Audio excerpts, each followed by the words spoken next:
Batman.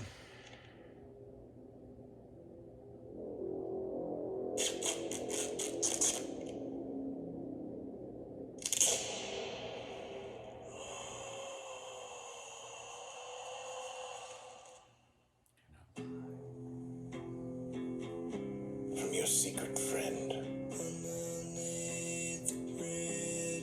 Who?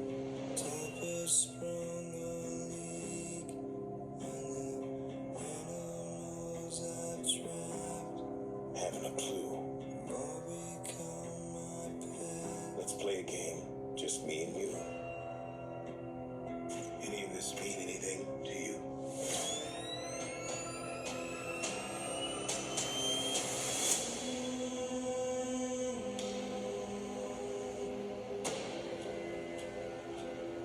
You're becoming quite a celebrity.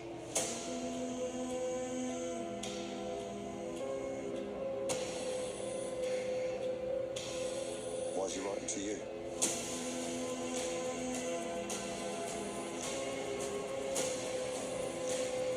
If you are justice, please do not lie. What is the price for your blind eye? The hell are you supposed to be?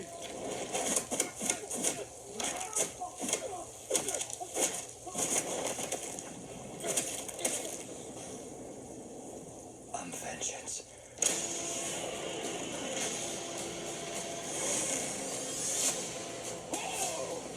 This guy's crazy.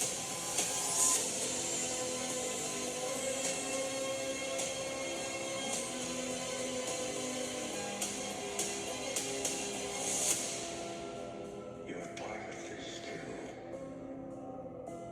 How am I part of it? You'll see.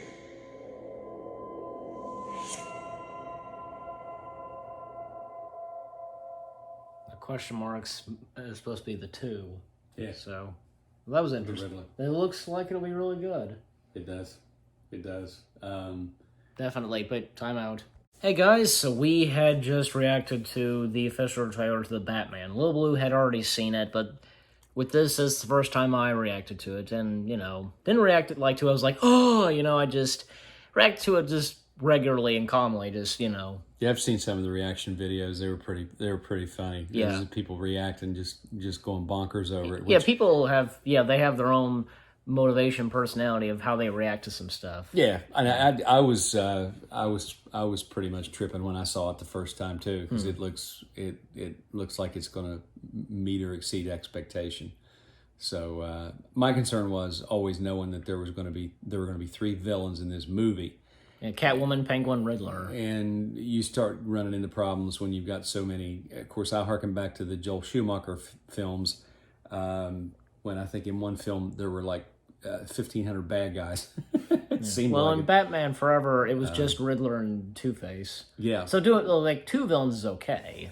Yeah. And in Batman Robin, you had Poison Ivy, Bane, and Mr. Freeze. Right. And the problem was with the Riddler Two-Face combo in that movie, you had 2 strong personalities like Tommy Lee Jones and Jim Carrey, and they did not get along with each other. At least I don't think Tommy Lee Jones got along with him. No, like Riddler couldn't, Jim Carrey couldn't get along with Tommy Lee Jones because Tommy Lee Jones hated him and his films. Well, so they said. I mean, and it's, who knows, somewhere in the middle lies the truth, I'm sure. But at the same time, those 2 their on-screen presence, they're competitive by nature, so they almost canceled each other out. They were both so over the top, and it just wasn't my thing. But the one thing I always had with the Batman movies was, and this was what I thought Christopher Nolan did brilliantly, he made it believable. He made it completely believable. Yeah, I know it sounds crazy to say there could really be a Batman out there, but if you look at it from the standpoint that you've got an eccentric billionaire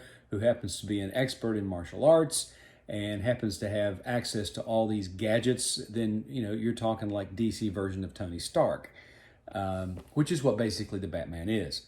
Like both him and Tony Stark share a lot in common. Yeah, I mean they're literally counterparts of each other for like the Green Arrow and Hawkeye, that kind of a parody type thing. But to me, Or Quicksilver and the Flash. exactly. So, whatever your conception of Batman is, he's always been to me just this side of, just on this side of vigilante. In other words, he won't take the law into his own hands, but he will up to a certain point, but he won't go over a certain line. And he'll bend rules and even break some to get the bad guys, but he's still a good guy. Yeah. He's just a little bit twisted because he watched his parents be murdered before his very eyes when he was a child. So, and the Batman has always been my favorite superhero and always will be my favorite superhero of all time. Yeah. Same here, kind of, And that's pretty much it for me in the DC universe. The Batman. I don't really care too much for any other characters. Superman's cool. I like Superman.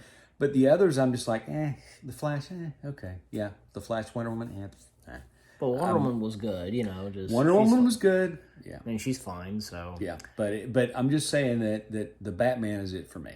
So, and I think this looks promising. You don't have a bunch of goofy characters, that look over the top. Again, I don't like to see the Joker was as over the top as you could get, but even Heath Ledger's Joker was believable because he was just so twisted and evil that's how his character was. So he was over the top, but because he was a psychopath. Yeah, that's a good example. Joker. Well, that doesn't matter because he's twisted and psycho. So Yeah. Yeah, and also he's evil. So, but yeah, but any Very evil. Yeah. So, but any thoughts on the Batman still? I like the Batmobile. I've seen clips of the Bat Cycle. Yeah, like behind the scenes footage or whatever. Love the uniform. Uniform looks great. Yep. Even his attire in driving the Bat Cycle looks a little different. Looks like he's wearing some type of armor, which makes sense on a motorcycle. But Robert Pattinson, I think he'll do a fine job with Definitely. it. Everything I've seen, at least he's not wearing a voice box. He's not talking like Cookie Monster. Sounds like he's just kind of has a whispery voice like Michael Keaton's Batman. Yeah, like that. Yeah, which you can understand. And don't get me wrong, I love Christian Bale's Batman very much. Yeah, I loved it. Definitely. But I think we'll see what it looks like when it comes out next year. We'll reserve judgment until then, but I'm going in with high optimism and high expectations. Yep, me too. So, and you guys let us know what you think of the Batman, and after seeing the trailer, just let us know. So with that said, we hope you've enjoyed our reaction to the Batman. More new reactions coming your way. They're going to be awesome. Keep looking forward, and we'll see you guys in the next video/reaction video. Anything else to say? You normally say off out. Off out. Yep. Lil Blue says off out for me. Take care, and peace out.